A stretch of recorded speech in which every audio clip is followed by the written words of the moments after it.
Day 41 of playing every version of Tetris. Today we're playing Tetris S. This game was a Japan exclusive released in 1996 on the Sega Saturn. Upon loading this up, you see a monkey's butt. And besides all the monkey business, this game is based on the 1988 Sega arcade version, and the level rises every 4 lines, which is crazy. For context, the NES Tetris raises the speed every 10 lines, meaning this game ups the speed way faster, which makes the game go way too fast by the end. Day 42 of playing every version of Tetris. Today we're playing Tetris Forever. This game consists of 3 parts. What I'm going to be talking about in this video, the time warp game mode. How this works is every time you clear 10 lines, the next Tetramino to enter the matrix will be a time warp Tetramino. They're pretty obvious, switching between different eras of Tetris as they fall. When you clear a line containing any part of a time warp Tetramino, you will enter a time warp, where you have to complete time-based challenges from different eras of Tetris, and every time you complete one, you'll warp forwards in time to the next era. The more lines you clear in the era-based challenges, the higher the point multiplier will go, but if you fail a challenge, it sends you back to the modern Tetris without any bonus points. On paper, this idea sounds great, but in practice, it does not feel very good. They briefly talk about the Tetris effect in the documentary, where you're fully able to zone in to Tetris and play the game without any outside distractions. This game does not accomplish that. Imagine playing a first-person shooter and then having to stop midway through and suddenly playing Mario Bros. It's not going to feel very good. Day 43 of eating every version of Tetris. Today, I'm eating the Tetris gummies. These are Power Bear's Tetris Gamer gummies and have all 7 of the iconic Tetramino shapes made with all natural ingredients and 20% fruit juice, at least according to the Tetris website, that is. What really confused me was if you see here on the package, it says secret bonus shape. I was imagining maybe a 1x1 piece or maybe a pentamino, but no, it was a car. I'm equally as confused as you are. Anyway, time for the actual review. These actually tasted pretty good. I shared them with my family, and they all said they were very good gummies, so I would definitely recommend it. Day 44 of playing every version of Tetris. Today we're playing Puyo Puyo Tetris. This game came out in 2014 and has been on everything. It's been on 3DS, Wii U, PlayStation Vita, PlayStation 3 and 4, Xbox One, Nintendo Switch, and Windows. So yeah, it's been on everything. This game has little characters that I am in love with. My favorite is Ringo because she's cocky when she wins.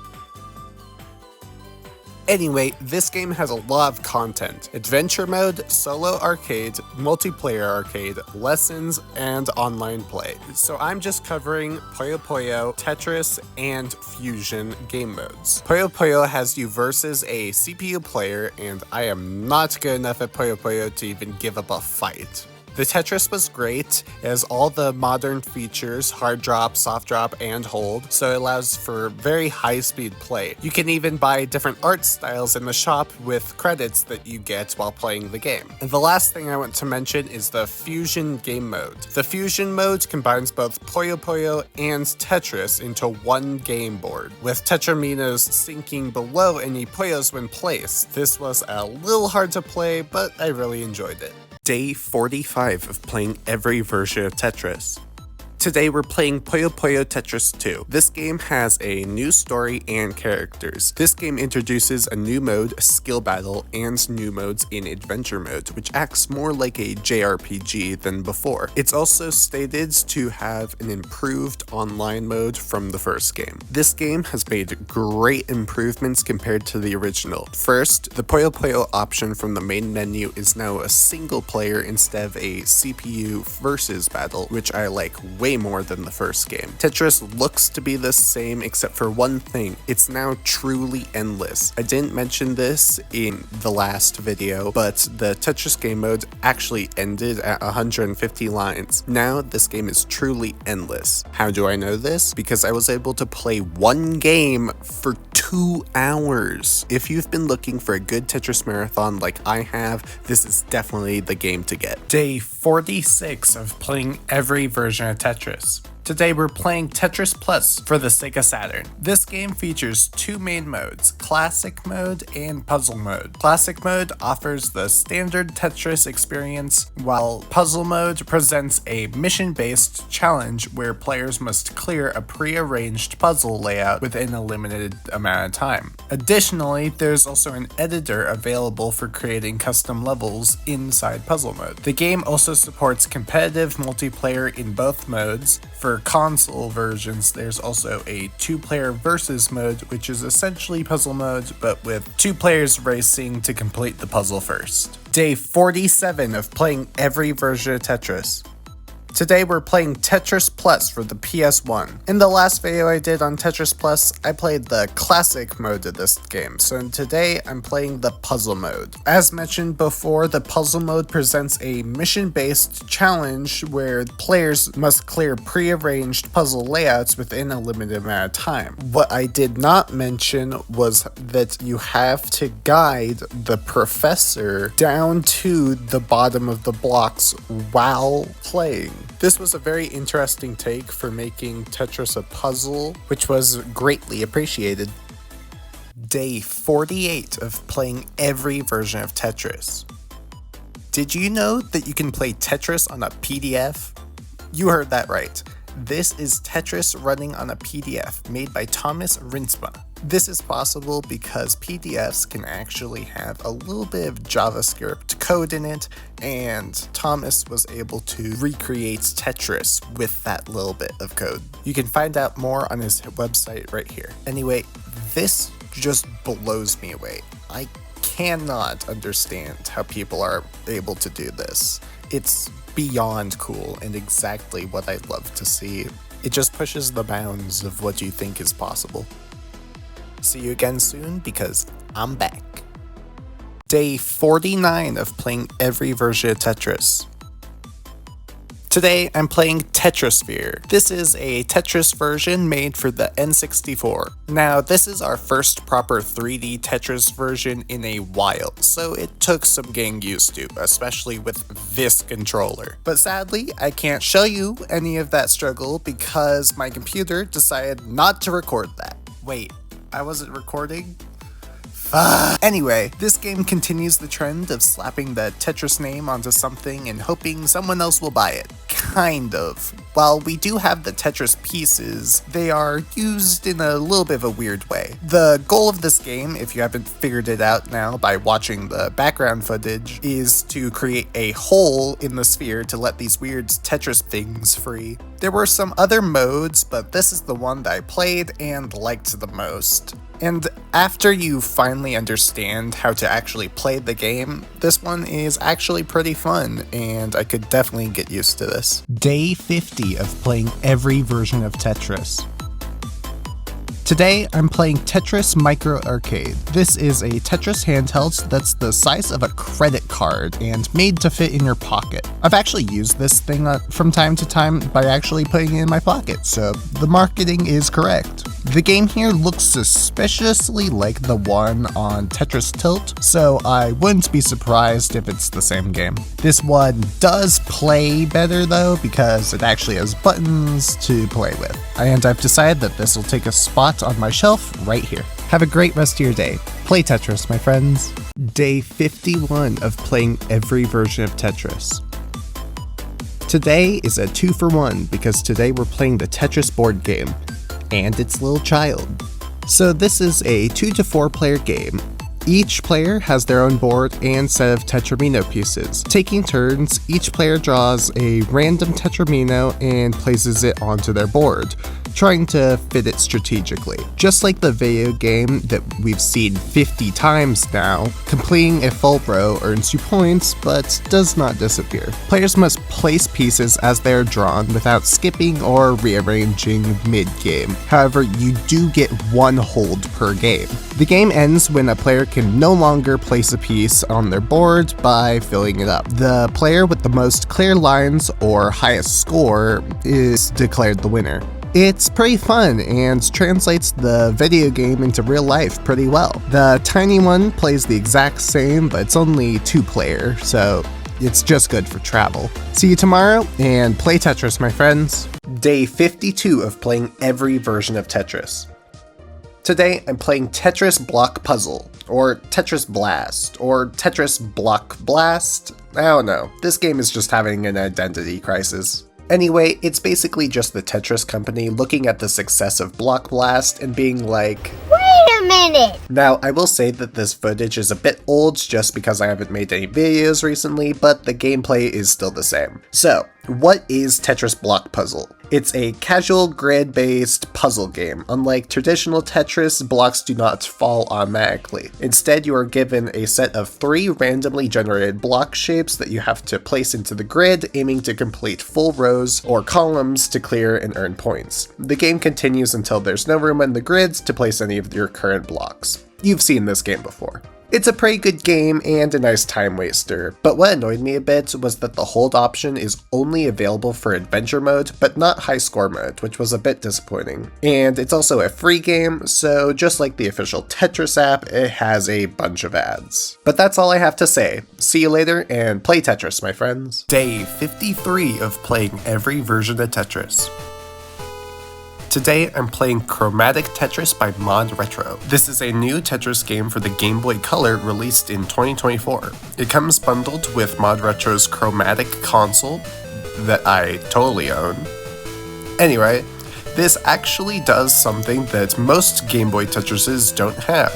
It has a hard drop and hold functionality, which is crazy for having so little buttons. You have the option between 4 game modes, but I've always only shown the marathon, so that's what I'm showing off here. The visuals are also amazing, and it also technically works on the DMG Game Boy, but not really. The music is also really good. Overall, this is a very good version that if you have a Game Boy Color, I highly recommend. Day 55 of playing every version of Tetris. So recently I uploaded all of my Tetris gameplay into a playlist on my channel, but I noticed something weird. I know for a fact there are 3 versions of Tetris Plus, but I only posted 2 videos. Apparently, I never posted a video for Tetris Plus for the Game Boy. I have the script and the footage, I just forgot to make the video. Anyway, here's the lost episode. Today, we're playing Tetris Plus for the Game Boy. This game is actually a really good port for the Game Boy standards. It's not missing anything major from the last 2 versions of Tetris Plus I've played, having both Classic Mode, aka Normal Tetris, and Puzzle Mode, where you guide a guy to the bottom of the screen within a limited time. They also surprisingly didn't cut any features from this version, having both the level editor for making custom puzzle levels, and a versus mode that uses the link cable. It's not as flashy as the last 2 versions I played, lacking color and cutscenes, but if you want just the gameplay, this is definitely the version for you. Day 56 of playing every version of Tetris. Today, I'm playing Tetris Advance for the Game Boy Advance. This game was only published in Japan, meaning I can't read any of these menus, but I do understand what marathon is, so we'll play that. And first impressions, this game looks great. I love how they're really pushing the Russian theming again. It's been a while since we've had that. Now, sadly, I mainly have complaints about this game. It has the slowest task delay I've ever seen. It feels like the pieces are made out of stone or something. I'm also not a big fan of this next box. While it's nice to have so many previews, I keep misreading this piece as being the next one instead of this one, so I keep messing up. Now, obviously, I would get used to that if I play it more, but it's something I wanted to mention. Also, anytime you do a hard drop, there's this really loud buzz that happens. Here, I'll play it. So I mainly kept it muted to avoid that. It's a little sad I didn't end up liking this one, but that's bound to happen in this series. So for the first time, I do not recommend this version. Day 57 of playing every version of Tetris. Today, I'm playing Tetris 64 for the Nintendo 64. This is another Japanese exclusive, but this game has probably the most interesting gimmick I've seen so far. It can detect your heart rate and change the game around it. Now, unfortunately, I don't have this thing, so I can't tell you how well this gimmick actually works, but there's a good video by SpawnWave if you want to learn more. I'll quickly give an overview though. Depending on your heart rate, the pieces will change in size, with a low heart rate meaning small pieces and a large heart rate meaning big pieces. It changes on the go to try and make you more anxious, I'm not quite sure. Besides that, we're back to the weirdly smooth movements that I don't like in Tetris games, but I'll ignore it for now. There's also a lot of other side modes that all have small changes to them, including another big mode, glad to see that come back, that could easily have you playing for hours. Overall, this is a pretty good version with a pretty funny gimmick. Day 58 of playing every version of Tetris.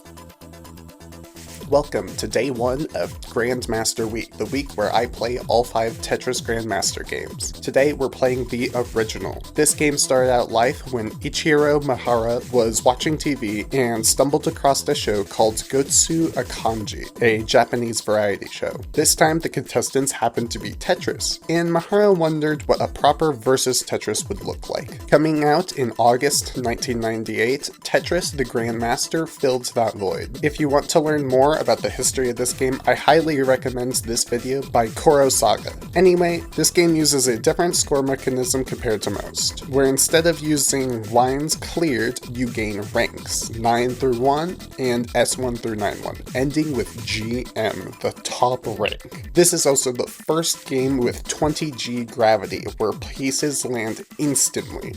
And let me just say, I am not good at 20G. Now, this is not the first multiplayer Tetris game. We saw Atari's on day 3, but this one is rather different. Instead of just sending garbage, you also have items letting you affect your board along with your opponent's. I'm not playing the multiplayer in the background footage, but I can assure you it is very fun. Overall, I recommend this version if you have someone you want to play it with, but as a single player game, it's fairly average compared to modern standards. It also finally got a home release on Switch and PS4, so you don't need to go to the arcade.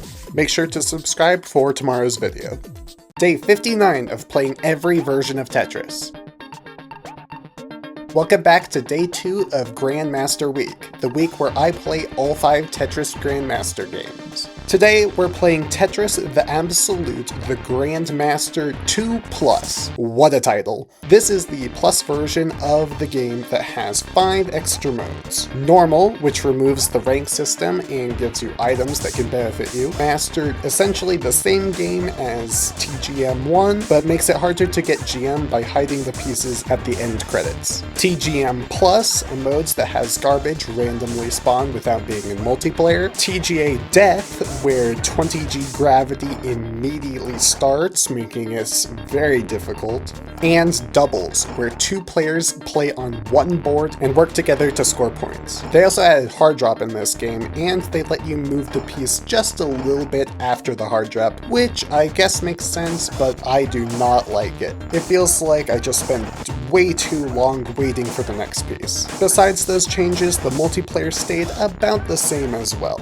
Overall, I recommend this version for both single player and multiplayer, due to the added content making both modes much more fun. Just as before, these games got a home release on Switch and PS4, so you don't need to go to the arcade to enjoy these. Make sure to subscribe for tomorrow's video. Day 60 of playing every version of Tetris. Welcome back to day 3 of Grandmaster Week, the week where I play all 5 Tetris Grandmaster games. Today we're playing Tetris the Grandmaster 3 Terror Instinct, and I'll start off by saying this one is much better than the last 2. This game has 4 modes. Easy, where for the first half of the round it shows you where to put the pieces, which is pretty cool if you're new to Tetris. Shy Race, One of those. 知らせ An extension of TA Death with even harsher speeds, garbage, and levels above 999. Chakra, さくら a puzzle modes that we've seen before in other games, where you have to clear all lines with these little dots as fast as possible. And Master Modes, where they upped the difficulty even more from the last two games, adding more ranks, a rank up system, along with a demotion system, making this one of the hardest games to get Grandmaster on. It also features 2 control sets, World and Classic rules, to comply with the Tetris Company's then recent policy changes. It also added quality of life features such as hold and a 3-piece preview. As for the overall vibe, I love the graphics, all the modes, and the responsiveness of the controls. Being more modern and being of such high quality obviously gives it an advantage over the last two, but good is good. Overall, I highly recommend this version. Sadly, it hasn't been re-released, so you need to find some other way to play it, but once you get up and running, it is very good. Make sure to subscribe for tomorrow's video.